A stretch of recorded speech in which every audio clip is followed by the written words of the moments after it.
ਸਤਿ ਸ਼੍ਰੀ ਅਕਾਲ ਮੇਰੇ ਪਿਆਰੇ ਬੱਚਿਓ। ਅੱਜ ਅਸੀਂ ਟੁੱਟੀ ਭੱਜੀ ਨੌਕਰੀ ਕਾਂਡ ਦਾ ਸਾਰ ਆਪਣੇ ਸ਼ਬਦਾਂ ਵਿੱਚ ਬਿਆਨ ਕਰਾਂਗੇ।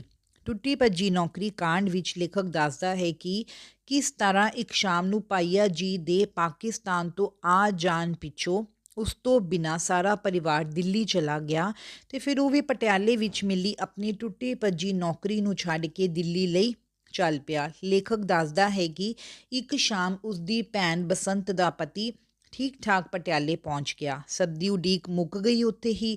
ਸਭ ਖੁਸ਼ ਸਨ ਕਿਉਂਕਿ ਇੱਕ ਭਿਅੰਕਰ ਹੋਣੀ ਟਲ ਗਈ ਸੀ।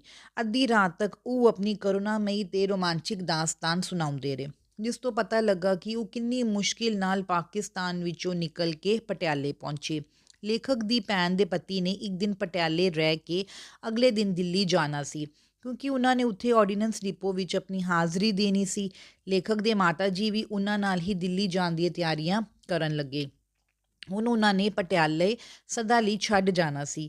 ਇਸ ਲਈ ਲੇਖਕ ਬੜੇ ਦਮਗਜ਼ੇ ਨਾਲ ਮੁਨਸ਼ੀਗਿਰੀ ਦੀ ਤਨਖਾਹ ਦੇ ਪੈਸੇ ਮੰਗਣ ਲਈ ਡਿਪਟੀ ਸਾਹਿਬ ਦੇ ਕੋਲ ਗਿਆ। ਅੱਗੋਂ ਡਿਪਟੀ ਸਾਹਿਬ ਇੱਕ ਅਰਜ਼ੀ ਲਿਖਵਾਉਣ ਦੇ ਲਈ ਉਸ ਨੂੰ ਬੁਲਾਉਣ ਲਈ ਨੌਕਰ ਭੇਜਣ ਲੱਗੇ ਸਨ। ਇਹ ਅਰਜ਼ੀ ਉਹ ਲੇਖਕ ਦੀ ਨੌਕਰੀ ਦੀ ਸਿਫਾਰਿਸ਼ ਲਈ ਆਪਣੇ ਵਜ਼ੀਰ ਸਾਹਿਬ ਨੂੰ ਲਿਖਵਾ ਰਹੇ ਸਨ। ਇੱਕ ਮੁਸਲਮਾਨ ਕਲਰਕ ਦੇ ਪਾਕਿਸਤਾਨ ਜਾਣ ਕਰਕੇ ਇਹ ਥਾਂ ਖਾਲੀ ਹੋਈ ਸੀ। ਸਰਕਾਰੀ ਤੇ ਪੱਕੀ ਨੌਕਰੀ ਸੀ, ਪਰ ਤਨਖਾਹ 68 ਰੁਪਏ ਸੀ। ਅਗਲੀ ਸਵੇਰ ਲੇਖਕ ਅਰਜੀ ਲੈ ਕੇ ਵਜ਼ੀਰ ਸਾਹਿਬ ਸਰਦਾਰ ਤੇਜਾ ਸਿੰਘ ਦੀ ਕੋਠੀ ਪੁੱਜਾ। ਉਹ ਉਸ ਸਮੇਂ ਰਿਆਸਤ ਪਟਿਆਲਾ ਦੇ ਮੁੱਖ ਵਿਕਾਸ ਮੰਤਰੀ ਸਨ ਤੇ ਡਿਪਟੀ ਸਾਹਿਬ ਉਹਨਾਂ ਦੇ ਡਿਪਟੀ ਸਕੱਤਰ। ਗੱਲ ਪਹਿਲਾਂ ਹੀ ਮਿੱਥੀ ਹੋਣ ਕਰਕੇ ਉਹਨਾਂ ਨੇ ਉਸ ਨੂੰ ਅੰਦਰ ਬੁਲਾ ਲਿਆ। ਉਹਨਾਂ ਨੇ ਅਰਜੀ ਤੇ ਦਸਤਖਤ ਕਰਕੇ ਪੀਏ ਨੂੰ ਦੇ ਦਿੱਤੀ। ਲੇਖਕ ਨੇ ਉਸੇ ਦਿਨ ਹੀ ਦਫ਼ਤਰ ਵਿੱਚ ਹਾਜ਼ਰੀ ਵੀ ਭਰ ਦਿੱਤੀ। ਲੇਖਕ ਨੇ ਕਦੇ ਸੋਚਿਆ ਵੀ ਨਹੀਂ ਸੀ ਕਿ ਜਿਸ ਸਰਕਾਰੀ ਨੌਕਰੀ ਲਈ ਉਹ ਥਾਂ ਭਟਕਦਾ ਫਿਰਦਾ ਸੀ, ਉਹ ਇੰਨੀ ਛੇਤੀ ਉਹਨੂੰ ਮਿਲ ਜਾਵੇਗੀ। ਪਰ ਇਸ ਨੌਕਰੀ ਤੋਂ ਲੇਖਕ ਤੇ ਉਸਦੇ ਮਾਤਾ ਜੀ ਖੁਸ਼ ਨਹੀਂ ਸਨ।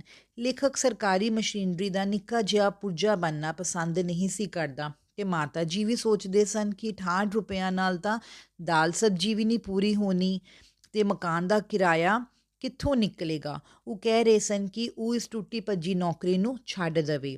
ਲੇਖਕ ਦੇ ਮਾਤਾ ਜੀ ਨੂੰ ਤਾਂ ਦਿੱਲੀ ਜਾਣ ਦੀ ਲਟਕ ਲੱਗੀ ਹੋਈ ਸੀ, ਪਰ ਲੇਖਕ ਸੋਚਦਾ ਸੀ ਕਿ ਦਿੱਲੀ ਕਿਹੜੀਆਂ ਪੱਕੀਆਂ ਧਰੀਆਂ ਪਈਆਂ ਸਨ। ਪਟਿਆਲੇ ਵੀ ਖੱਜਲ ਹੋ ਰਹੇ ਸਨ ਤੇ ਦਿੱਲੀ ਵਰਗੇ ਵੱਡੇ ਸ਼ਹਿਰ ਵਿੱਚ ਜਾ ਕੇ ਵੀ ਖੱਜਲ ਹੀ ਹੋਣਾ ਸੀ। ਪਰ ਮਾਤਾ ਜੀ ਪਟਿਆਲੇ ਵਿੱਚ ਇੱਕ ਪਲ ਵੀ ਨਹੀਂ ਸਨ ਰੁਕਣਾ ਚਾਹੁੰਦੇ। ਅਖੀਰ ਫੈਸਲਾ ਹੋ ਗਿਆ। ਲੇਖਕ ਦੇ ਛੋਟੇ ਭਰਾ ਸਵਰਨ ਸਿੰਘ ਨਾਲ ਸਾਰਾ ਪਰਿਵਾਰ ਦਿੱਲੀ ਚਲਾ ਜਾਵੇ। ਲੇਖਕ ਨੇ ਮਾਤਾ ਜੀ ਨਾਲ ਆਪਣੀ ਪਤਨੀ ਤੇ ਬੱਚਾ ਵੀ ਭੇਜ ਦਿੱਤਾ। ਹੁਣ ਲੇਖਕ ਇਕੱਲਾ ਹੀ ਰਹਿ ਗਿਆ ਸੀ, ਇਸ ਲਈ ਉਸਨੇ ਇੱਕ ਕਮਰਾ ਆਪਣੇ ਕੋਲ ਰੱਖ ਕੇ ਬਾਕੀ ਮਕਾਨ ਖਾਲੀ ਕਰ ਦਿੱਤਾ। ਦਫ਼ਤਰ ਵਿੱਚ ਲੇਖਕ ਦਾ ਡਿਸਪੈਚ ਦਾ ਕੰਮ ਸੀ। ਜਿਹੜਾ ਉਸਦੇ ਇਸ ਕੰਮ ਵਿੱਚ ਰਹਿਨੁਮਾ ਬਣਿਆ, ਉਹ ਪਟਿਆਲੇ ਦਾ ਵਸਨੀਕ ਸੀ ਤੇ ਇਸ ਨੌਕਰੀ ਲਈ ਉਸਨੇ ਬਹੁਤ ਕੋਸ਼ਿਸ਼ ਕੀਤੀ।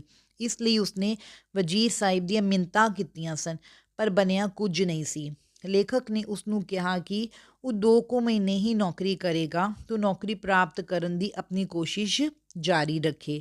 ਦਿੱਲੀ ਪਹੁੰਚ ਕੇ ਲੇਖਕ ਦੀ ਪਤਨੀ ਨੇ ਵੇਰਵੇ ਨਾਲ ਸਾਰੀ ਗੱਲ ਲਿਖੀ ਕਿ ਗੱਡੀ ਦਾ ਸਫ਼ਰ ਉਹਨਾਂ ਨੇ ਗੱਡੀ ਦੀ ਛੱਤ 'ਤੇ ਬੈਠ ਕੇ ਕੀਤਾ।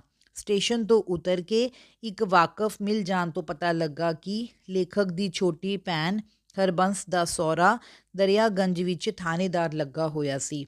ਸਵਰਨ ਸਾਰਿਆਂ ਨੂੰ 2 ਟਾਂਗਿਆਂ ਵਿੱਚ ਬਿਠਾ ਕੇ ਥਾਣੇ ਉਸ ਪਾਸ ਲੈ ਗਿਆ। ਉਸ ਦੀ ਮਦਦ ਨਾਲ ਉਹਨਾਂ ਨੂੰ ਕਾਲੀ ਮਸਜਿਦ ਦੇ ਇਲਾਕੇ ਵਿੱਚ 2 ਕਮਰਿਆਂ ਦਾ ਨਵੇਕਲਾ ਇੱਕ ਸੈੱਟ ਮਿਲ ਗਿਆ, ਜੋ ਸਾਰਿਆਂ ਨੂੰ ਪਸੰਦ ਆ ਗਿਆ ਹੈ। ਲੇਖਕ ਦੇ ਸਹੁਰੇ ਨੂੰ ਤੇਲੀ ਮੁਹੱਲੇ ਵਿੱਚ ਮਕਾਨ ਅਲਾਟ ਹੋ ਗਿਆ। ਉਸ ਦਾ ਸਹੁਰਾ ਕੰਮ ਧੰਦਾ ਲੱਭਣ ਲਈ ਦਿੱਲੀ ਚਲਾ ਗਿਆ ਤੇ ਪਿੱਛੇ ਬੱਚਿਆਂ ਦੀ ਜ਼ਿੰਮੇਵਾਰੀ ਲੇਖਕ ਨੂੰ ਦੇ ਗਿਆ। ਸੋ ਲੇਖਕ ਆਪਣਾ ਸਾਰਾ ਸਮਾਨ ਚੁੱਕ ਕੇ ਤੇਲੀ ਮੁਹੱਲੇ ਵਿੱਚ ਆ ਗਿਆ। ਲੇਖਕ ਨੂੰ ਮਹੀਨਾ ਪੂਰਾ ਹੋਣ 'ਤੇ ਜਦੋਂ ਤਨਖਾਹ ਮਿਲੀ ਤਾਂ ਉਸਨੇ 10 ਰੁਪਏ ਰੱਖ ਕੇ ਬਾਕੀ ਦਿੱਲੀ ਮਨੀ ਆਰਡਰ ਕਰ ਦਿੱਤੇ।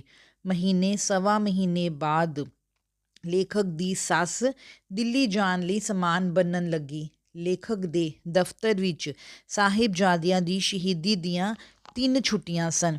ਉਸਨੇ ਛੁੱਟੀਆਂ ਦਾ ਫਾਇਦਾ ਉਠਾ ਕੇ ਦਿੱਲੀ ਜਾਣ ਲਈ ਸਮਾਨ ਬੰਨ੍ਹ ਲਿਆ। ਗੱਡੀ ਵਿੱਚ ਭੀੜ ਹੋਣ ਕਰਕੇ ਉਹਨਾਂ ਨੇ ਸਮਾਨ ਸਮੇਤ ਗੱਡੀ ਦੀ ਛੱਤ 'ਤੇ ਚੜ੍ਹ ਕੇ ਸਫ਼ਰ ਕੀਤਾ। ਉਹ ਡੂੰਘੇ ਹਨੇਰੇ ਪਏ ਦਿੱਲੀ ਪਹੁੰਚੇ। ਧੰਨਵਾਦ।